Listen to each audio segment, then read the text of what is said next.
All right, guys. Hope everybody's doing okay this Monday morning. Glad to be back in game week. Obviously excited about a great opponent coming to the Liberty Bowl.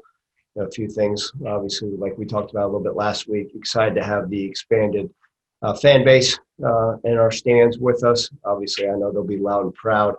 I know our guys are excited to play a wonderful UCF opponent. We know the history of it. I don't like to talk too much about the past, but kind of feel like we've got a chip on our shoulder because what's occurred, especially since we, myself included, and some of these players have had some great series against them, and we've been on the short end of it. So we're excited again. We'll be back on the practice field tomorrow. This past week, we alternated some days and had some good practices, some good walkthroughs. But we're ready for an exciting week, getting ready for a great opponent in UCF. Open up to any questions. Evan, first question.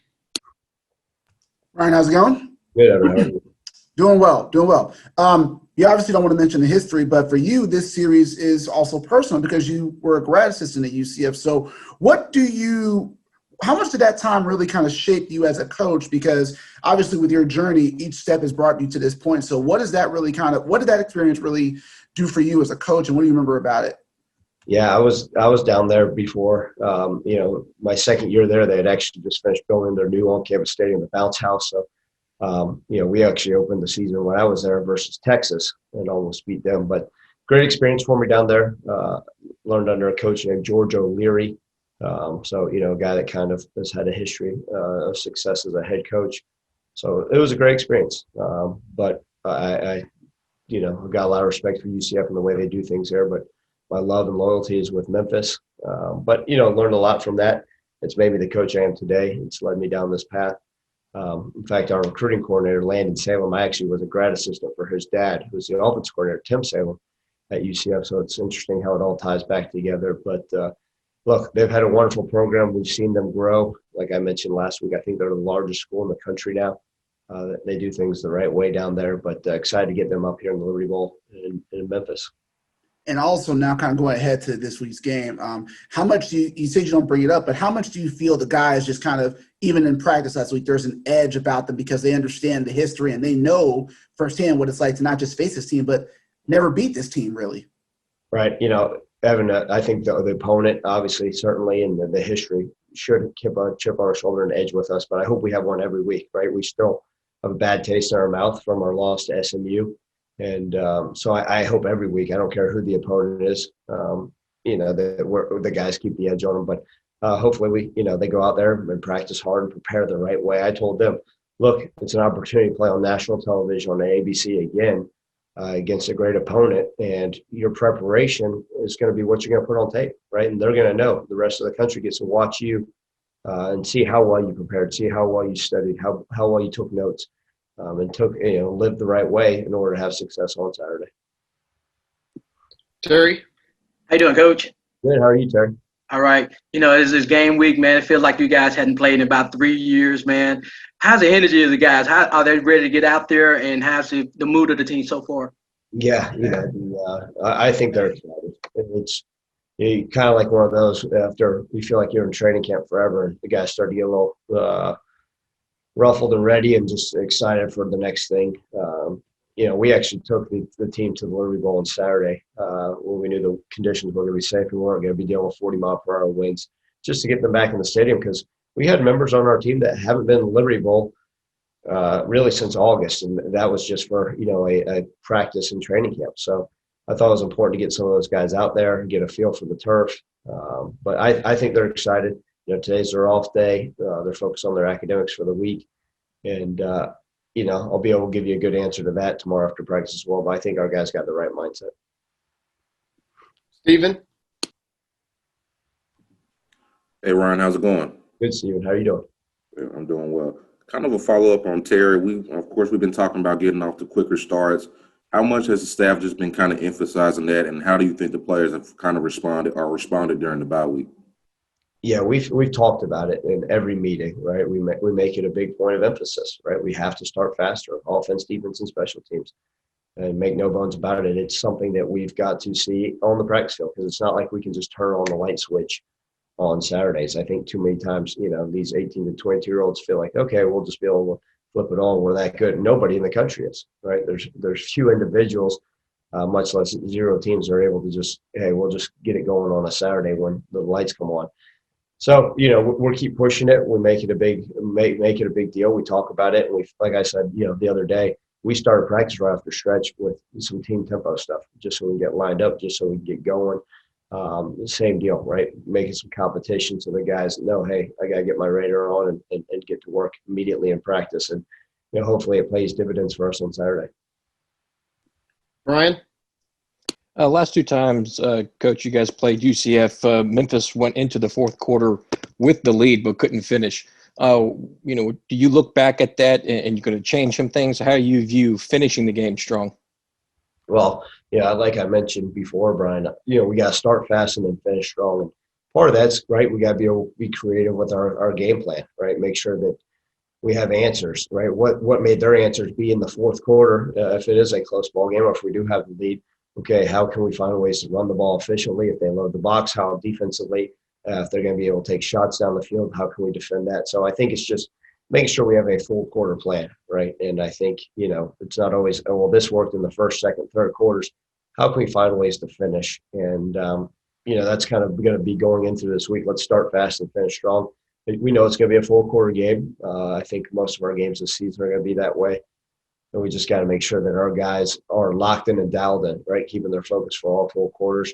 Because there's ebbs and flows in a football game, right? You can look at it when we're down 21 points versus SMU. We've been in games where we've been up 21 points and the opponent has come back in our history. So I think just constantly talking about those things and make sure we're pushing and there's no let up throughout the entire game. Stephen? Ryan, obviously they still have a lot of familiar names from some of their conference championship teams and whatnot, but just from what you've seen on film, what stands out about the 2020 version of UCF? Speed. They play fast on offense. They're going to try to get 100 plays.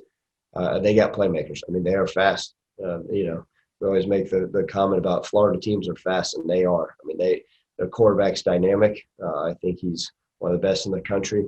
And they've got speed at all their skill positions. Their offensive line's experienced. They come off the ball, and then defensively, they fly around, right? So they've got some of the best secondary. I think they, even call themselves one of the best secondaries in the country, and it shows up on film. I mean, they got draft picks all over the field. Their linebackers can fly around, but Steve, if I were to say one thing, they are fast. Evan? Kind of going off of that, you guys have faced, them with 2 different quarterbacks, Mackenzie Milton, Dylan Gabriel. I mean, not Dylan, DJ Mack. Now you have to do with Dylan Gabriel. What do you see from him? Because obviously he presents a different matchup than what you guys have prepared for before, with whether it was Milton, whether it was Mack in the 18 title game. But what challenges does he kind of present on the field?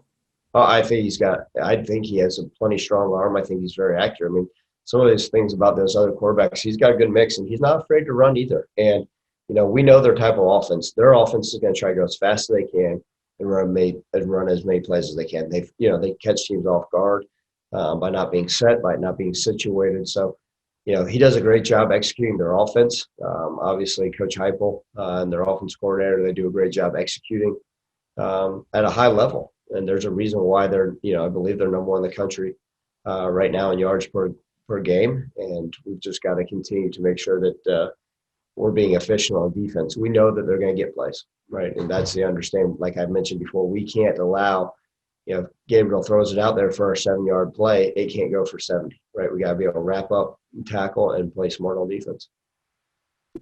Terry? Hey, Coach, do you, I know you guys always play with a chip on your shoulder. Do you guys feel like you're going in as an underdog to get that extra edge, to play UFC this weekend? I believe so.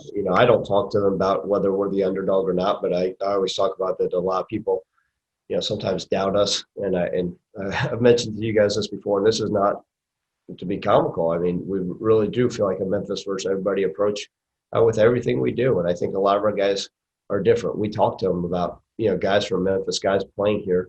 We're built a little bit different. And, hopefully that grit and grind mentality pays, dividends down the road for us in this Saturday. But, Terry, I hope our guys always have a chip on their shoulder. I hope they always feel like the underdog. I do think they'll always play hungry and with a chip on their shoulder. But I think this weekend we'll certainly feel that way. Stephen? Ryan, you said you know their offense is going to try to go as fast as possible, and I know tempo was something we kind of talked about earlier. Just how comfortable are you with the defense kind of handling tempo so far in the season? Yeah, like I've said, we have not done a great job initially, especially to start games. If you go back to the Arkansas State game and the SMU game, right, we started off slow as a defense. Part of that was just not being able to get lined up with what they were doing. No excuses, right? We just got to, it's something I've got to be able to get on top of in practice. We've got to continue to work on. And we are, but it's got to be every single down in, down out. We can't have one play because if it's one play, we're not set versus their tempo, they're going to gash us. And we've seen that. I mean, you put on their film, and we showed the defense yesterday. Here's the defense not lined up in their previous game. 60-yard play, right? And that's what they're going to take advantage of, right? They take about 25 shots down the field in the game, and a lot of times they do that doing fast. Teams that normally, take shots and chunk plays, try to get explosive plays down the field, normally they'll settle down and they'll take those shots when they're not going as fast, whereas they're going fast, get fast, and then we'll take their shots. So that's a big difference between them and a lot of other teams in this country. Cassie?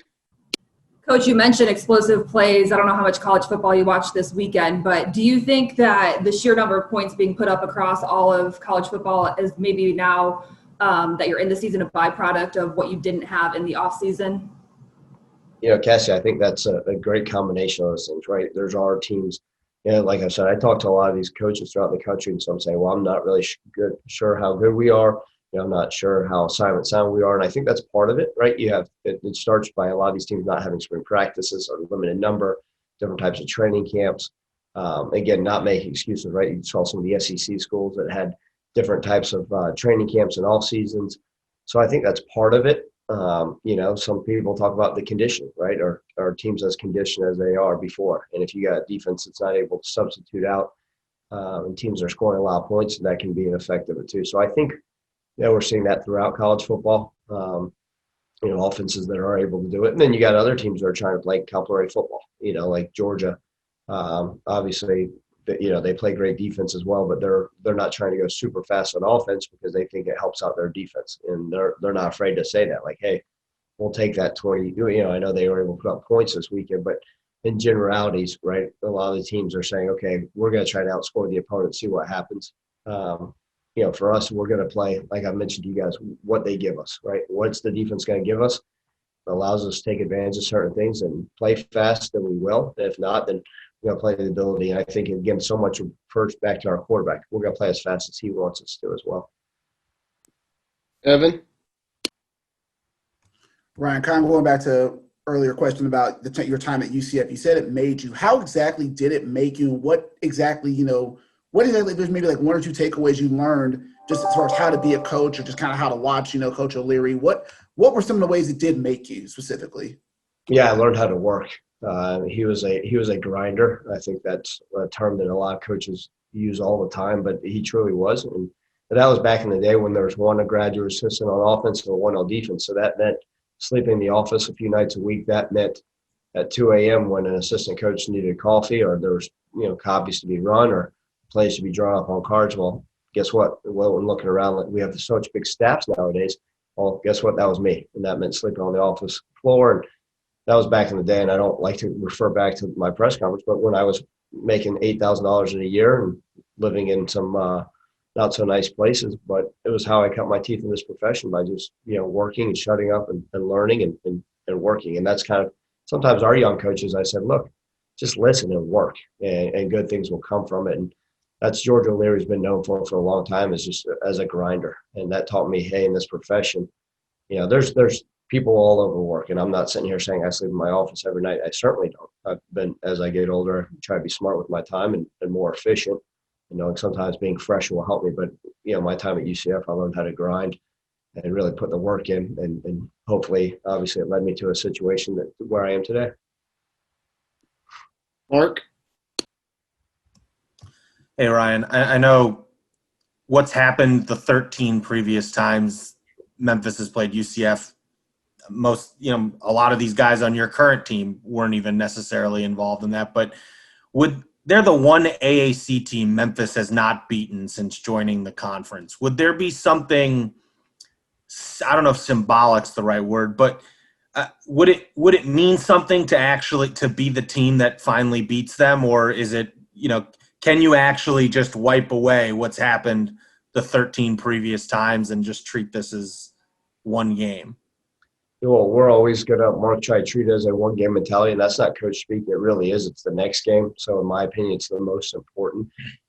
Credit to UCF and their past teams, right? They did an excellent job of beating Memphis. And so, if we win on Saturday, that doesn't mean that wipes away the history. That just means, all right, made a little notch in the belt, and we got to keep working.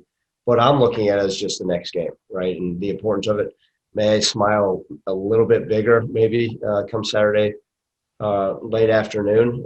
If we get the win, sure. But again, I'm looking at the next game mentality. I do think there is quite a bit riding on this, given the history of what's occurred. But it's also our next game. It's a conference one, so I don't think our kids will treat it any differently. Other than we talk about some of that stuff. So whatever type of motivation we can find, we're going to look for. Just to follow up on that, you said there's an awful lot riding on this. The fact that both of you are coming off losses, how do you think that affects things this week? Oh, I mean, I assume they're feeling the same way we are. Like, hey, they looked in the mirror. There's things to improve upon, and that's one of the biggest things. Like we talked about, especially both of us coming off of quote unquote bye weeks, right? So you get a week kind of to look at yourself and then start studying your opponent. And I'm sure there'll be they'll have some wrinkles in their game plan for us. But I'm sure, like just like us, their student athletes are upset and frustrated and ready to go out on the field and make up for what occurred the previous week. And I think our guys have that same mindset. So, another conference game, we can't go 0-2 in the conference, because then you start to dig yourself in a hole, because we know how great this conference is. But again, it's the next game, and we'll see what the results look like at the end of it on Saturday night. Thanks. All right. Thank you, Coach. Thank you, guys.